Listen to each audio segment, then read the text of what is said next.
Okay.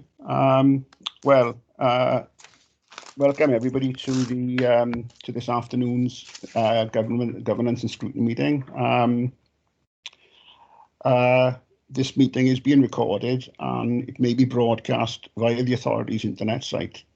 The images and sound may also be used for training purposes. So, okay, is everybody clear on that? We'll move on to today's agenda. And first of all, have we got any apologies for absence? Yes, Chair, Councillor Skinner has given her apologies, and Councillor Harvey Jones did join just before the meeting started, but is having technical difficulties, so I don't think he'll be able to rejoin, Chair. Okay. So I'll make a note that he's unable to join due to technical difficulties. The cabinet, sorry to interrupt, Chair, as well. The cabinet member Andrew Barry has had an issue come up and he won't be able to attend. Okay. And I think I've had apologies from Maria. She's ill, and she did give me the name of her reserve, but that person is unwell as well, so we don't have any scrutiny support today. Okay, so I don't know whether you want to record that, Maya. So on to the formal declarations of interest. I won't read it all out, but does anybody, because we're all aware, does anybody have any declarations with any item on the agenda? Could they say no? Okay. Okay, then we'll move on to item 3, which is waste bin charges. So could I ask Chief Officer, please, to present the report? Yeah, the Waste Manager, Paul Davis, is going to present the report, Chair. Thank you, Juliet. Well, good afternoon, all. Well, the report was put together for scrutiny. The report highlights the cost around charging for bins, how much we were paying prior to charging for bins, and how much it saved the authority with regards to residents paying for their own bins. Obviously, it was an outline business plan. It wasn't a policy put in place. It was an outline business plan as part of the efficiencies back in 2019. Obviously, as you can see from the scrutiny report that went up, it's saving the authority probably around the figure of £12,000 steadily over the past 2 years by charging for bins. Obviously, the charge is not for the bin itself, it's for the administration and the delivery of each bin. There are exceptions that we've given out bins free of charge. Off the top of my head, I don't want to give any addresses, but there are people that we've given in dire circumstances that we have given bins out free of charge, and there's also bins that we've given out free of charge for medical purposes or extra-sized families. But on the whole, I think the majority of the residents of Merthyr understand the charging. Like I say, it's not for the bin, it's for the administration and delivery of the bin, and that's what's in the report. As you can see from the report, from a 3-month a 3-month snapshot in 2019, where we were having on average 266 requests for new bins every 3 months. As you can see, from the 4th to the 6th, then on just over a 2-month period, it went down from 266 to 63 applications. The wardens are doing a lot of work around, trying to ensure that everybody's recycling. I've been out, obviously, during lockdown and done a lot of walking. And from my experience, a lot of people have still got 2 or 3 bins in their garden. Whether they're keeping them for other use, I don't know. I don't think they're putting them out for deliveries because the boys will only for collection, because the boys will only collect one at a time. But the facts are that it's dramatically decreased the requests for bins by charging. We have given, like I say, given free bins out to certain people when we feel that the circumstance tells us to. But obviously the £12,000 saving on year was the outline business plan that was put up in 2019. Is that it, Paul? Yeah. Okay, thank you, Paul. Okay, members, you've heard the report. Any questions, please? I've got Clive. Thank you, Chair. Paul, in the report under 5.2, it mentioned there that there is no eligibility criteria for payment of the wheel bins. And clearly you just highlighted,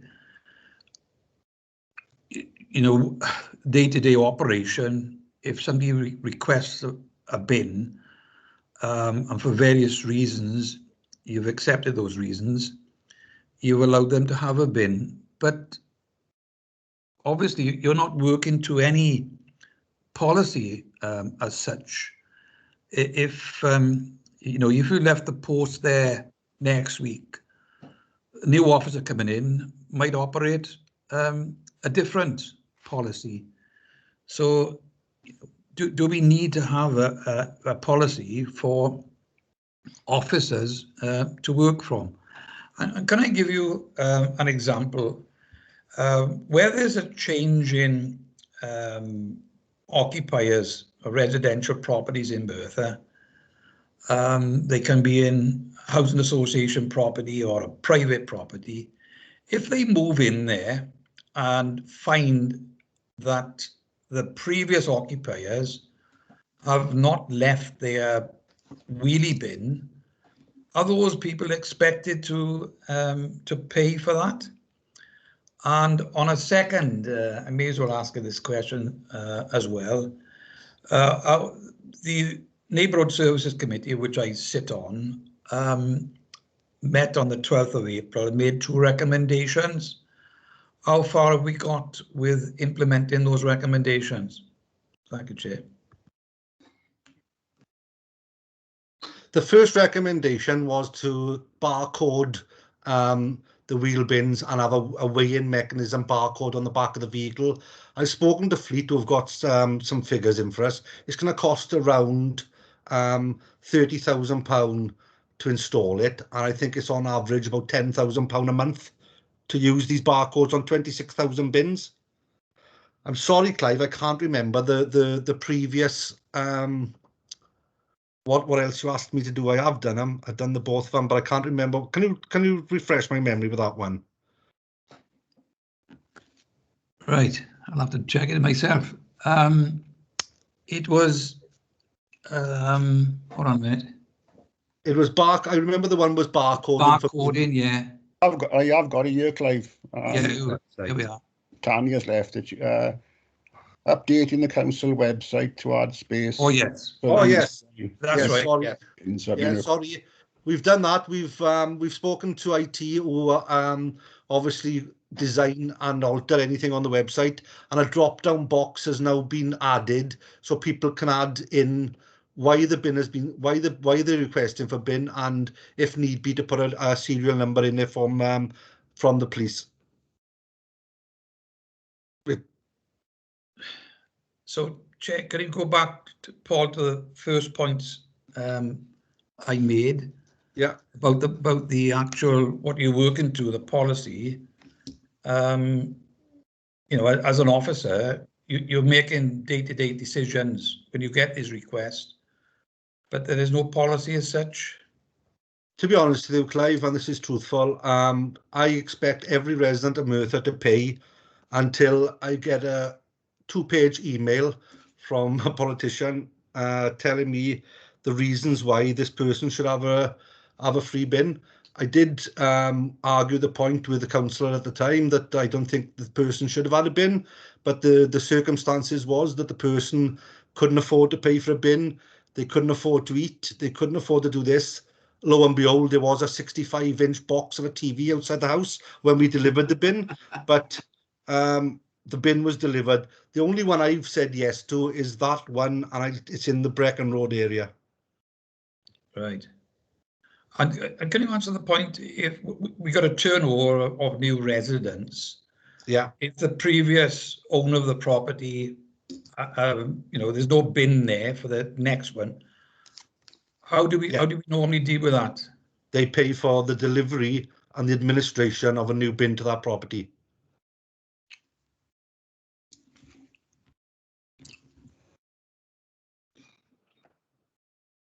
Clive? Okay, Clive? I got no further questions at this stage, Chair. Thank you. Okay. I have got Bill's hand up, but and I've also got David Hughes and Judith's hand up as well.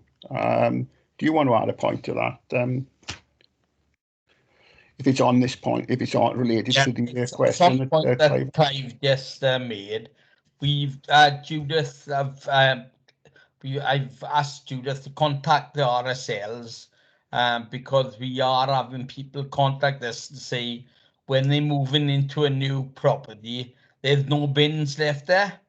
But Mercer Valley Homes have assured us that now that they're going to do a checklist when the new house is allocated, that the receptacles and bins are part of the contract that they will sign, so they will be there at the time. So I know Judith probably will tell you, but we are seeking the same also from Wales and the West and Merthyr Housing. So we're waiting for a meeting so that they also, because it's the housing association's responsibility to have bins there when new tenants move in. So we are looking to get another meeting with both, as I said, Merthyr Housing Association and Wales and the West to see if we can come to the same agreement which we got with Merthyr Valley Homes.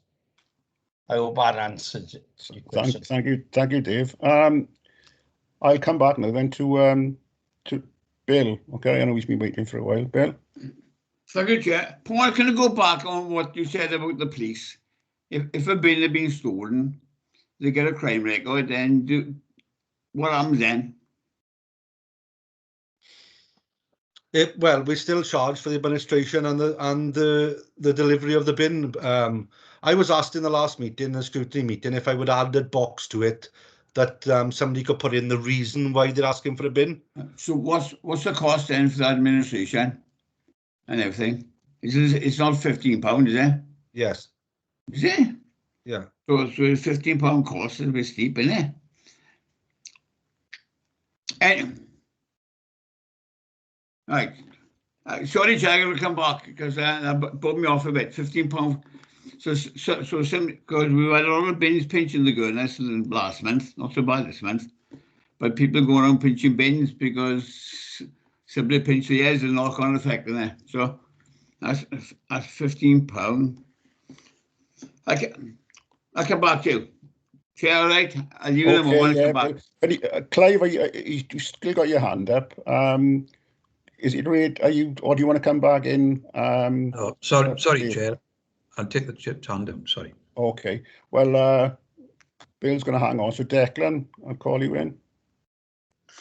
Thank you, Chair. I think most of the questions were asked in the Neighbourhood Services Scrutiny Committee on the 12th of April. But I just got one question. I'll have comments later, but I've just got one question. Paul, you mentioned that there were extreme circumstances where you've given people bins without charging them, but then you mentioned then a property on Brecon Road. Is it just one property that you've waived the fee? No, we waived them on a couple of medical issues. Say, for instance, somebody, touch wood, they're not, but somebody's at that end of life and they just need a larger bin for a couple of weeks, then we have given free bins out for that. Paul, when did this come in? Because I do know that I paid £15 for someone in my ward, and unfortunately the person did die probably, I think, 3 or 4 weeks later. So when did you start doing this? I tried to monitor them and take everyone on its merit. Obviously, if I don't know about something, then I wouldn't have charged that person wouldn't have been charged in my eyes. Okay, thank you, Paul. Okay. Chair, can I come back in now? Yeah, okay, Bill. Right. Paul is on the same lines as Clive. Now, we've got to have some sort of policy for, as you said, is one of the politicians going to make a decision. how we make a decision and how we take everything forward. Because at the present moment, we're all asking everybody a different question, and sometimes we're getting different answers, right? So we got to sit down and find out how we can take it forward for everybody to work closely together, because I'm having issues that people, they want to pay the £15. People said they'd only take their bin somewhere else and dump it, the rubbish. So, it's a knock-on effect all over, isn't it? So, we've got to sit down and perhaps we can work with the neighbourhood committee and work with the cabinet member on some sort of policy put in place so we all know the same answers and the same questions, because all the questions are about the same, different wording. Thank you, Bill. Have you finished your point? Yeah. Okay. Lee, got you on next. Yeah, thanks, Chair. Yeah, it's 4.2 is a snapshot of the bins being replaced over a 3-month period. Do we have that on a longer period available? I know you might not have it now, but could you get it, over a 12-month prior and then 12 months afterwards? Yes, no problem. No problem at all. Thank you. Thank you, Lee. Does anybody here? Excuse me, Chair. If you look at the box below, it says 2018-19. There was 884 bins which were applied for, volume. And 1920, then it went down to 467. Yeah, I can see that. I can do this here for you, Councillor Davis, if you want me to. No, that's fine. That's fine. Are there any other questions? I've left it till the end. I've got one. Can I ask a question to Paul? How much damage is caused by either our staff or people applying for bins? Because I know I've been down a couple of weeks to get some food bins because they've been damaged. Other bins have been damaged. And especially today now, if we come up going this road today, you see more bins around the place than anywhere else. Some houses have got about 5 or 6 recycling bins because the wind have caught them and just thrown them out. And then people not going to put the bins back if they can dump them. So how much cost will roughly cost the council in replacing them bins? I'm with a clue. Truthfully, I know that. Could we work it out in a couple of weeks' time when people start phoning in for extra bins or something like that? Because it is a cost in it. No, we can't work it out for weather-wise because I know the last because we're starting to split the glass and cardboard. Our requests for new boxes has gone from sort of 150 a week to 800 a week in the last 2 months. So for weather last night, you know what I mean? It was my collection day this morning. Obviously, if you're a resident of Merthyr and you go outside and it's windy, you don't put your receptacles out until the wind stops. Or you keep it till the following week if it's cardboard. Cardboard's not going to smell. Glass and cardboard are not going to smell. All right, I know you've got to put your food out, but I don't think it's anything to do with the staff if these are being damaged from the wind. No, I didn't say damage from the wind by the staff. I said damage sometimes by the staff, but the weather is totally different. Because I didn't put my stuff out last night. No. Well, I drove up this morning. My stuff is still in safe, but at the end of the day, at the end of my drive, I got about 7 boxes, bags where the wind caught it. Right? Are the tenants around there going to come down and pick it back up, or do I just keep it in the drive and cause another problem? I can't answer that. Is everybody finished on that one? Can I just ask the chief officer or Paul or the cabinet member in the report at 4.2. Perhaps this isn't entirely related to the issue we're making about charging, but so tell me if I'm wrong to ask it. But at 4.2, it says it indicates that residents are now taking far more responsibility for their wheelie bins. Could I just ask, could it not also be that people are, rather than pay the fee, they are putting their rubbish into black bags and dumping it themselves somewhere. And that would account for the cut down in the number of requests. I don't know. I'd like to know what Paul or David or Judith's observations on that.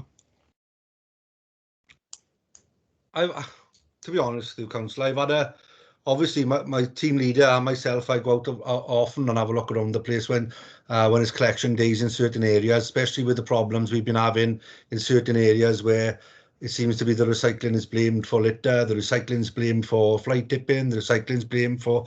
This is not new. This is something that's been going on since 2015. We've got to recycle. We've got to hit targets. It's simple as that. But when I do go out and look at, especially collection days for wheel bins, there's not many gaps that I see where there's not a wheel bin outside the house if it's a collection day. We haven't had any decline in tonnages. So in fact, we've had an increase in tonnages over the lockdown because more people are at home, more people are using their wheel bins to the capacity. But no, I wouldn't say that there's particularly bins. People are not buying bins. We still have a steady request for bins. All right, every now and again we have the argument that people don't want to pay, but on the whole, I think the residents of Merthyr understand that a wheel bin, it's got to be delivered. It's got to be administration. It's not, it's got to come out of some sort of fund.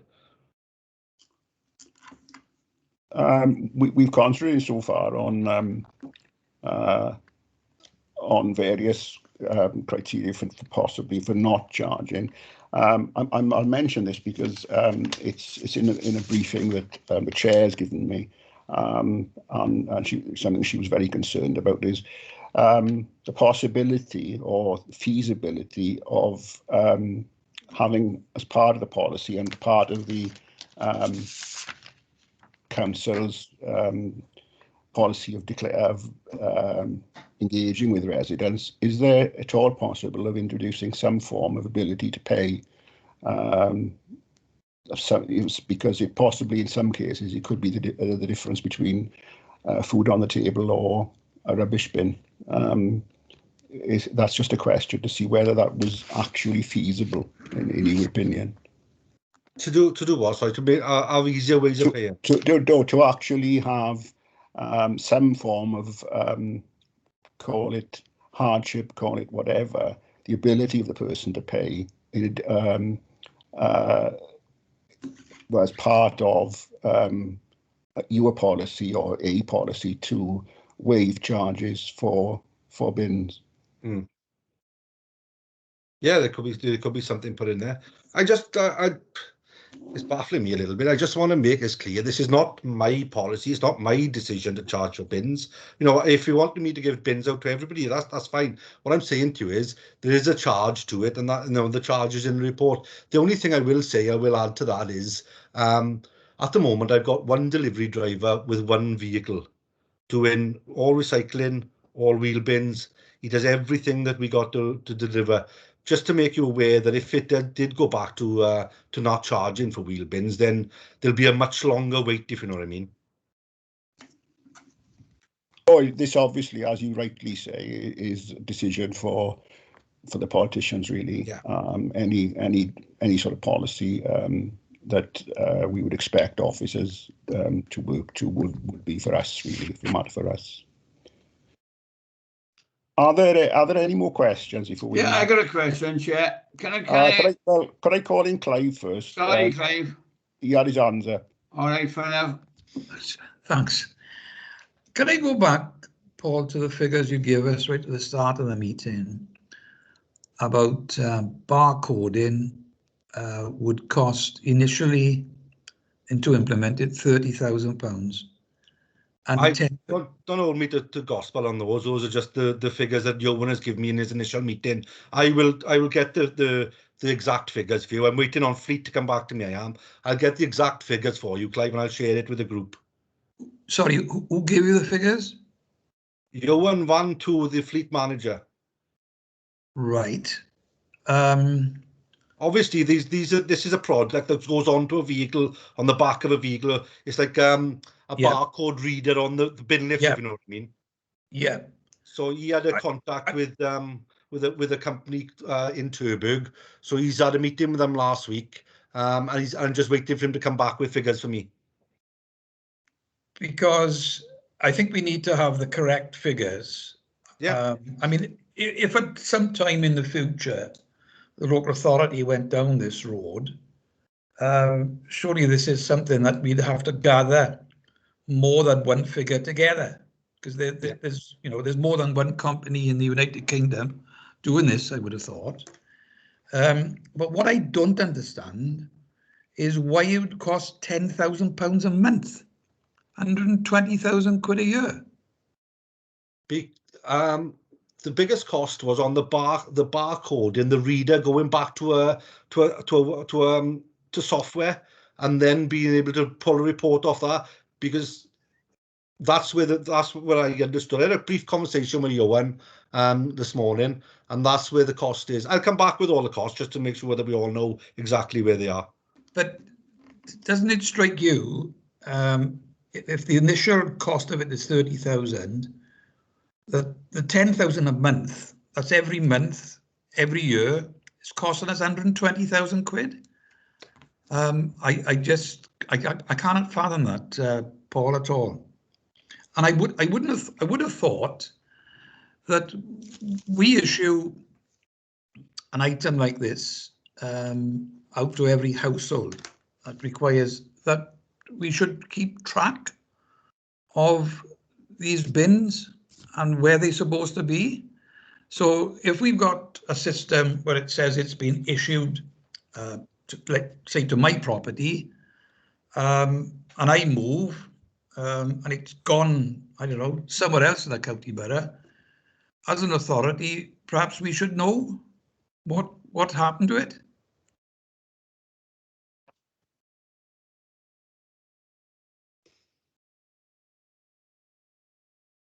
Paul, come back on that one. I wouldn't have the staff to be able to follow one individual bin around the borough to find out where that bin has gone. I'm sorry. The barcodes were, if you remember rightly, in the scrutiny meeting, the barcodes were for if people were putting bins out on one street on one day and then on the back street on the next day. It wasn't really to follow, to trace bins back to properties. It was for that. It could be used for that. Clive, you're right enough, Councillor Jones. It could be used for that. Yeah. But I certainly wouldn't have the staff. If you phoned up and said my bin has been stolen today, I wouldn't have the staff to search for that bin with regards to the code that's on that bin. No. And do you know of other authorities not a million miles away that's got this barcode in operation? I don't know of any company that's using them at all. Right. I don't, because I think they are quite expensive, and I don't see that the results they give outweigh the expense of them. I will find out, though. I'll send another email out to all local authorities, see if anybody is using them. Right. Okay. And when you've got all the information, you'll relay that to this committee? Definitely. Okay. Thank you, Paul. Bill, good on that. Look at you. It's a comment as what Paul made.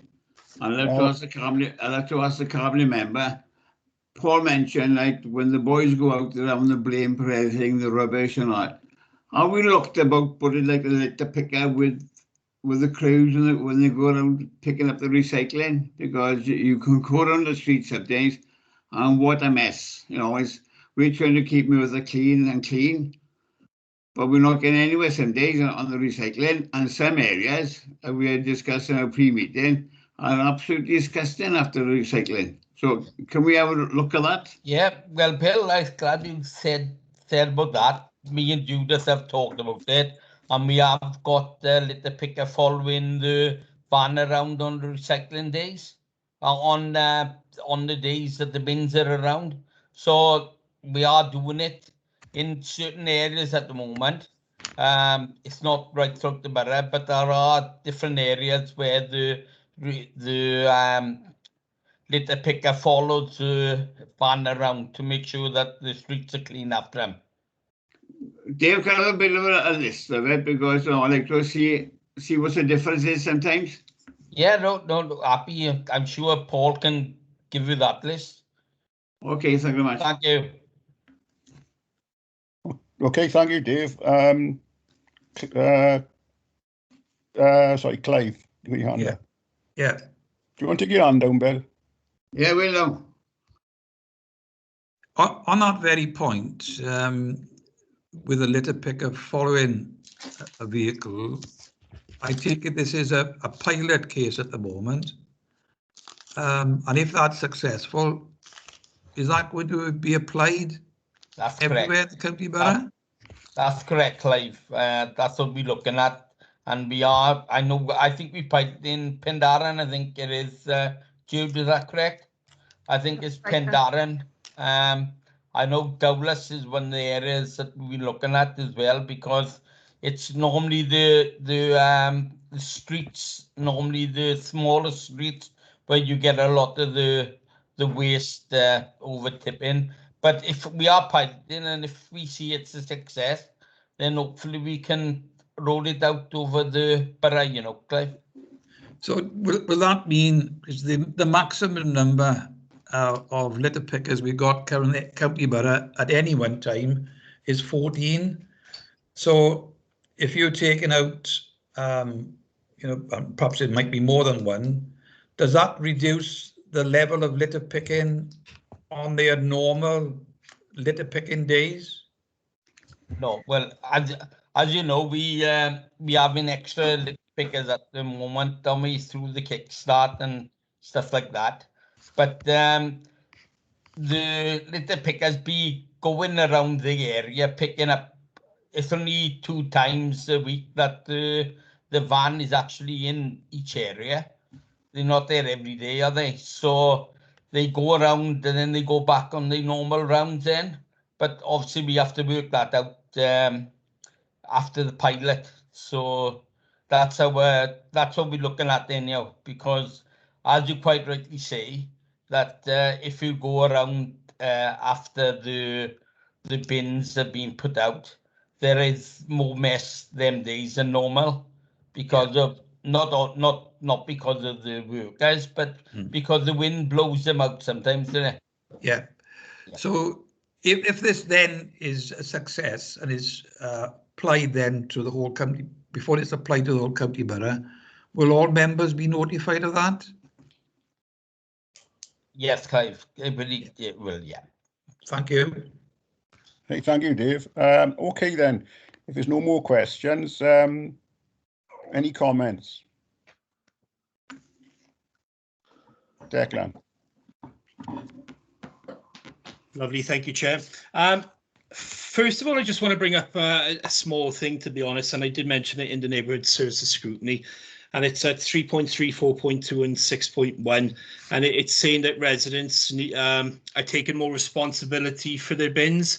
I think that's an unfair comment, to be honest, because I don't think residents set out for their bins to be stolen and things like that. So I just wanted to raise that point.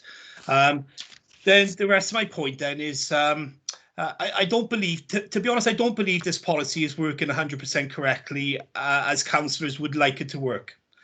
Paul is correct when he says this isn't his policy.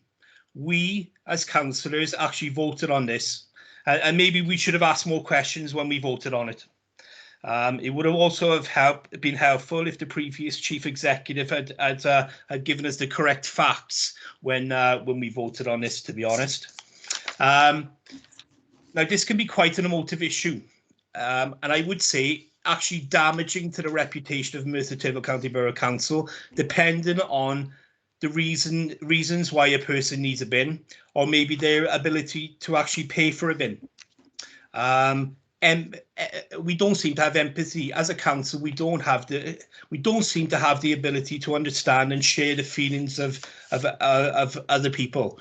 You know, we don't understand that what issues they, you know, if they can't afford things or why things have gone missing and that sort of thing.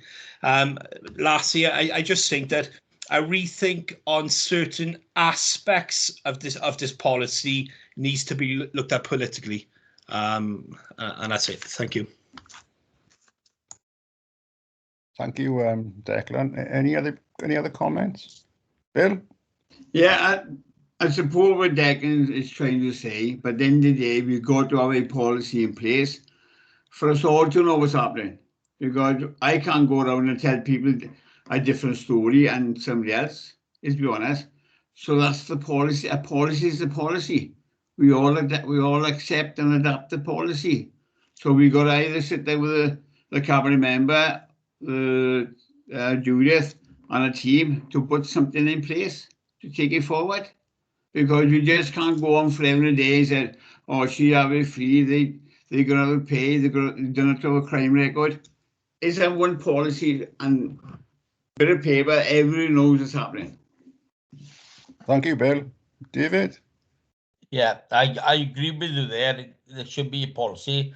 To be honest with you, I thought there was a policy because when we voted on it in the chamber, we said £15 charge. I thought that was the policy, to be honest with you, and that was my understanding. Obviously, it was the wrong understanding as it's been brought today. But yes, we can have that discussion. But you're right. If there's the policy, we adhere to the policy, and everybody knows where they are. Then there's no confusion, which is correct. Thank you. Thank you, Dave. I got a comment, but I hang back until everybody else has had theirs. I noticed Judith has got her hand up. Thanks, Chair. Yeah, I was just going to say, obviously, we work really on the basis of perhaps a procedure more than a policy, and there may be semantics about a word. Obviously, I'm not aware of any other charge across any department that's got a policy attached to it. So just, maybe we need to think about, if we introduce a policy for this charge, is that going to apply to every other charge across the county borough as well? Or whether a formal procedure would be appropriate. Chair, as long as you name it something and we've got something in place, I don't mind. At the end of the day, we all got to work together, aren't we? Thank you, Judith. Well, I've got a lot of sympathy for Judith and the staff and Paul, because as Paul said, really, he's there to operate a procedure, a policy, or whatever we want to call it, set down by the politicians. And it's, at the end of the day, what I don't like is possibly the criticism being leveled at Paul and his colleagues, unjustly, if something isn't popular, it should be leveled at us who the residents have put where we are. So I think I'm not quite sure how we would take it forward, but I think there should be some dialogue or discussion somewhere, whether it's between Declan and Tanya and David and Judith, or perhaps through some other mechanism. But I definitely think there should be a policy in place which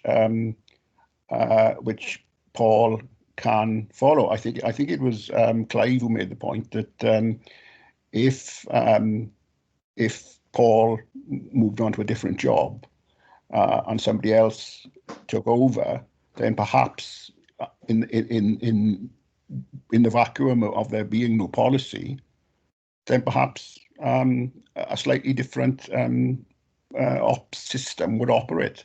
So I think if we can, as members, put down a policy and work with the cabinet member and chief officer and Paul, I think that would be desirable. Bill? Chair, can I say, we're not down to go at Paul, we're not down to go at the staff, the comments you made, right? At the end of the day, Paul, you've got a job to do, right? We're here to scrutinise. We scrutinise the department, how to deliver a service. That's all. So we're not down to go for the staff. No, that's quite the contrary, Bill. It's clear that up, because at the end of the day, we have to, if we don't scrutinise this idea, we get kicked in the butt. Yeah, no, quite the contrary, Bill. I totally agree with you. Is that the department is doing a wonderful job. If anything, we are letting them down by, as members, not this committee, but as members, in not providing a policy for them to follow. I'm definitely having a go at the officers. They're doing a grand job. Sorry, Clive. Well, I'm not going to move a motion just yet, but I'm going to make a suggestion. And if other members agree with it, I'll put it in the form of a motion. But can I suggest that the chair and vice chair of the Governance Scrutiny Committee and the chair and the vice chair of the Neighbourhood Service Committee meet together with the cabinet member and the officers concerned to agree, if we're talking about, I mean, at the moment, the poor old officers are working on fresh air, frankly. Yeah. There is nothing there. And whatever you call it, procedure otherwise, there should be something there that officers can say if they're having to deal with arguments day in, day out. That really shouldn't happen. And I'm going to suggest that the chairs and vice chairs of the two scrutiny committees, together with a cabinet member and the officers concerned, meet and pursue this and agree on what would be a form of words suitable that we all know, both elected members and officers, can work to. Can I just ask then, Clive, would you, that's fine, and I totally agree with that, but then just to clarify, once that form of words or policy or whatever you call it, do you see that then being put to cabinet for ratification or to full council? Or yes, it's got to come back somewhere, isn't it? And if it comes back, I don't know, if it's cabinet, fine, and it's endorsed there, it'll come to council. So it's been through the system twice before it comes to council. Yeah. Well, it would have gone to the cabinet member anyway. So yeah. Declan, you got your hand up. Lovely, thank you, Chair. I just want to come in on your point there and say that, yeah, I totally agree that we're not blaming Paul or Judith or any officer on this. It's we did actually vote for this.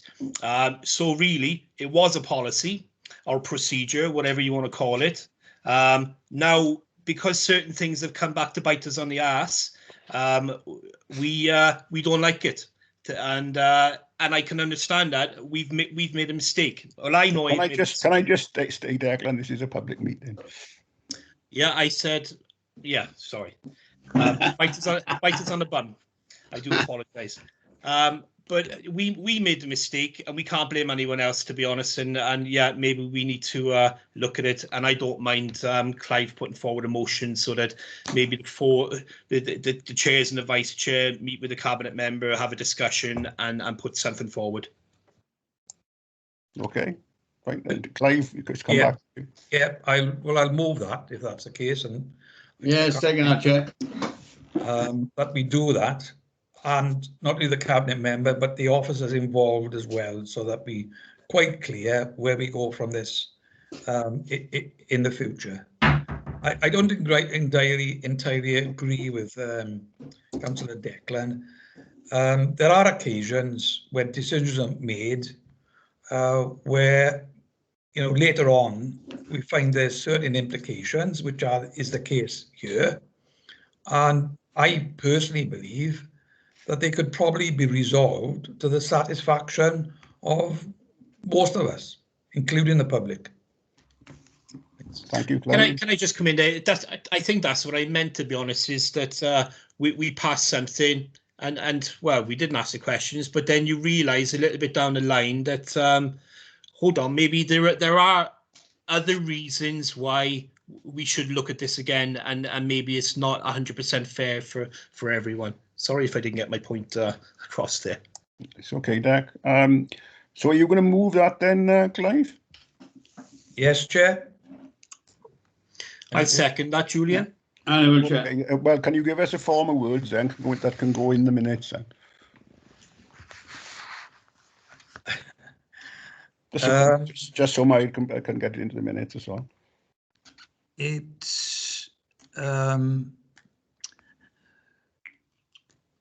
this, well, it's virtually a task and finish group consisting of the members, chair and vice chair of governance and in neighbourhood services, to identify a procedure that will be applied in instances where replacement bins are requested. I hope that's okay with everybody. Do we have a second for that? Do we have a second? Yeah, second that. Okay. If you like, Clive, you can always drop drop Myra an email just to get a formal word in if you want. Yeah. Okay. Okay. Have we exhausted that that subject now on bin charges? Do you want to take a vote, Chair? Oh, sorry, I should do. Yeah, it just voted seemed to be unanimous. Yeah. Do we the vote there, please? Are we voting for first? Yeah. Well, yes, for. Vote for the motion on this one. I don't think we need to follow the council one. Okay. Carry, Chair. Is that unanimous? Okay. Right then, can we move on then to the next item, which is what is it?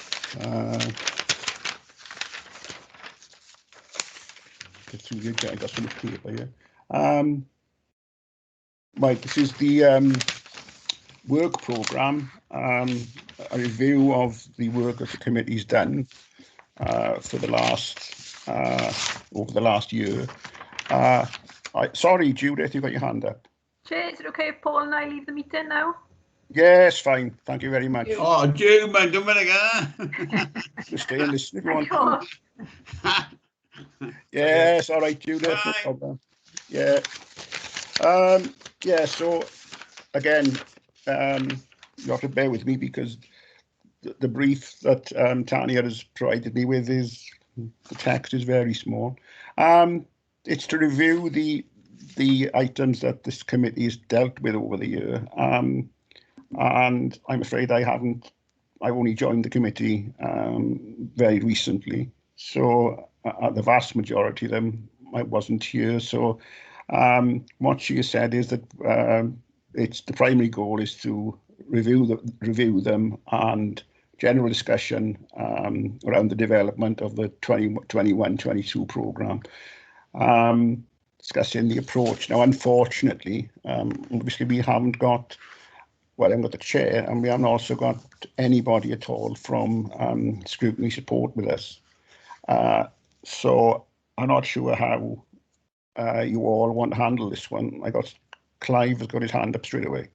Well, can I suggest I can help you out of a bit of a hole here, Julian, because it's the first time I can remember when we haven't had a member of the performance staff with us. And not only that, the chair of this committee was clearly heavily involved in the forward work programme, is unfortunately not in attendance today. Can I suggest that the items for the, because we obviously need to put items on the agenda for the next meeting, that in this particular instance, unless anybody else has got a burning suggestion, that it's initially left between the chair of this committee and the member of staff to deal with it, and because they would know what to do in these particular circumstances, so that we have items on the agenda. Yes. So what I'm suggesting is, in the unusual circumstances when we neither have the chair's been heavily involved with the forward work programme and somebody like Maria, that it's delegated to them as to the items, because we need to have the next meeting, whenever it's going to be, items on the agenda. And they will know, where that should lead us, certainly for the first meeting in the new year. And then, as we normally do, we review the forward work programme and look at the forward work programme at the end of every scrutiny committee. I think that's a sensible suggestion, Clive. Perhaps between the two of them, they could provide a draft work programme for approval at the next meeting. Yeah. Is everybody happy with that? Yeah. Okay, can you just give a show of hands to for the record? That's it. Okay. Right, on to the next item, which is we have no, at least I've not been notified of any referrals. So item 6, a reflection and evaluation of the meeting. Can I just say, Julian, to just jump in this, it was interesting today as a result of the discussion that we all found out about this pilot that they're running now with a litter picker going behind the vehicle. We've all seen this on collection days. Frankly, some crews are better than others, because sometimes if they put emptying a box in the recycling and something flies out, perhaps the wind will catch it at the time they empty it. A member of employee would pick it up and put it in the bin. That doesn't happen all the time with every crew. And hopefully this will sort out the complaint that we all have, that at the end of a collection day, that there's certain parts of the county borough which find there's a trail of items of litter throughout all the areas they've been to. So hopefully, if that's a success, that should deal with that complaint. I don't know what other members think. No, I think that's true, yeah. I think the litter picker will be lost from the van today after about 200 yards. I was having messages last night at quarter. Yes, well, they'd have to be pretty damn quick. I agree with you, Ellie. Any other comments on? You're on mute. Sorry, yeah, I've seen it. I've seen it with my own eyes that crews have emptied boxes and seen they've dropped litter and just left the litter on the floor. Yeah, so that's not reports, that's me seeing it as well. Yeah, so. I've seen that as well, Lee. You're dead right. Can I say the worst part is the food bins? When they drop the food bins on the pavement and they leave the stuff there. That's the knock-on effect to me. Because anybody can pick the odd litter up and bits and pieces, but when they got the food there and it's left on the floor, and it's there for nobody want to touch it, like. But I welcome the pilot scheme. That's what I asked the question for. Yeah. And I think the outcome of Clive's suggestion that we all have an input into some form of, whether, as I say, it's policy within inverted commas. But I think that's only fair to the members of staff. Something, the people who got to operate it, in my previous incarnations, the people at ground level have a policy or whatever, or a procedure to work to, so the onus isn't on them. They are simply, working the system. Yeah. And that is, we owe it to them. We owe it to our staff to do that. Has Declan gone? He's still Declan gone? Oh no, he's there. But I think we owe that to the staff, to actually provide something something they can work to. As Paul, and Paul himself made that point. I agree. Any other comments by way of reflection then before we move on? Oh, my apologies for using the word ass. I do apologise. But we're still live. I take that's an Irish term, is it, Declan? Yeah, it's not, I don't think it's profanity in Ireland. I think a bit good terms of that. Right on then, well, come on to item 7, if there's any other business. I haven't had any other business, so can draw the meeting to a close, and I just we can thank you all for coming, and for you all taking part in quite a useful debate. So, okay, thank you all.